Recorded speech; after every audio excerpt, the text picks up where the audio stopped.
Sa iba pang balita, nagbabala ang Education Department sa publiko kaugnay sa mga gumagamit ng kanilang selyo at logo para manlinlang o manloko. Tiniyak naman ng DepEd na mananagot ang sino mang patunayang gumagamit ng kanilang logo. Balitang hatid ni Catherine Landicho. Nagpapala ang Department of Education o DepEd sa publiko laban sa hindi otorisadong paggamit ng mga selyo at logo ng kagawaran.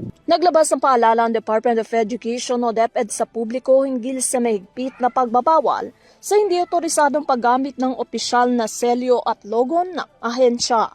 Ayon sa DepEd, ang selyo at logo nito ay protected visual mark na kumakatawan sa integridad at otoridad ng kagawaran. Binigyan diin ng departamento na anumang paggamit ng mga ito ng walang pahintulot ay isang paglaba.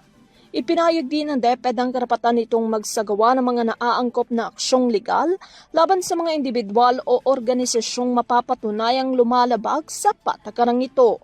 Samantala, kamakailan ay nilinaw ng Department of Education na nananatiling hanggang grade 12 lamang ang senior high school. Ito'y makaraang kumalat sa social media, partikular sa Facebook na hanggang grade 13 umano ang baitang para sa school year 2025 hanggang 2026. Ayon sa DepEd, ito'y isa lamang fake news. Kaya't nagbabala ito sa mga netizen hinggil sa pagkakalat nito dahil ilan di umano ang naniwala dito dahil sa pagkakaroon ng logo at selyo ng kagawaran. Para sa YouTube News, Catherine Landicho, sumasaludo sa bawat Pilipino.